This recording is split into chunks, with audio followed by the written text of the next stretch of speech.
Representative Chris Smith, a Republican from New Jersey, is praising a new report out of the State Department and calling for action. The report says ISIS is responsible for a genocide against Christians and other religious minorities in the Middle East. Smith says, quote, "The report is an important tool in identifying problems worldwide, but it is just a start. We must take action on what is found in the report." Representative Smith is urging the Senate to pass a bill he sponsored to help victims of genocide in Iraq and Syria. The House passed it this past June. Joining us from the White House is Helen Ferre, White House Director of Media Affairs. Welcome to the program. Thank you so much for the invitation. Glad to be here with you. Now that the State Department has clearly identified ISIS as responsible for genocide against Christians, what is the Trump administration going to do about it?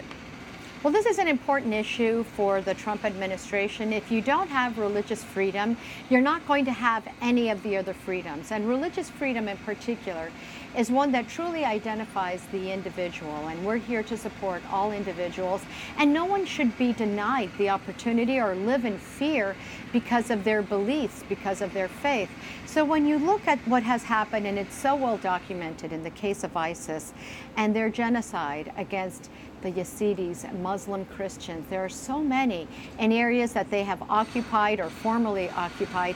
It is so very clear that as an international community, we have to work together to ensure that the most vulnerable amongst us are absolutely safe. And these includes the Christians in the Middle East. Right now, Christian families in Iraq are trying to resettle back into their homes in the Nineveh Plain, as I saw firsthand on my trip in April. The humanitarian portion of aid from the UN does not go directly to Christians, and I witnessed it falls on the Knights of Columbus and Aid to the Church in Need and Archbishop Warda of Erbil to get those funds. How can the Trump administration help these homeless Christians? Well, providing safe haven and the humanitarian aid that requires is an immediate priority of this administration, and the president has been very clear from the very beginning that this was a priority.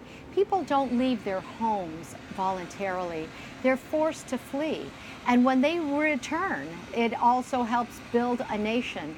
And that's built on the fundamental belief that an individual will be respected and that their religious beliefs and all human rights will be respected.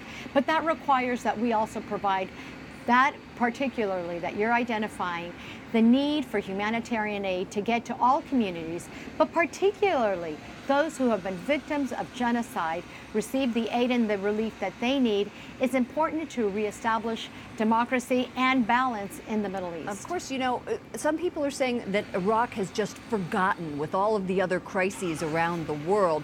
But it is also said that Christians in the Middle East, in Iraq, are very important and part of a very important mission to peace in the region. So what does the administration see as the correct strategy?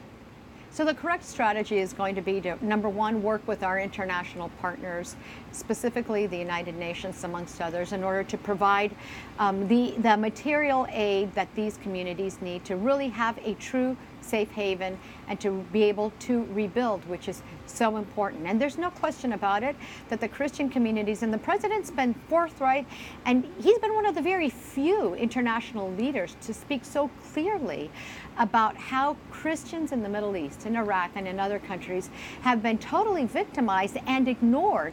Well, this administration is not ignoring the Christian community. To the contrary, is providing great support. And religious liberty, whether here or abroad, is an important component of our policies that we have to provide support for. Helen Ferre, thank you so much for joining us, White House Director of Media Affairs. Thank you for the invitation. Glad to be with you.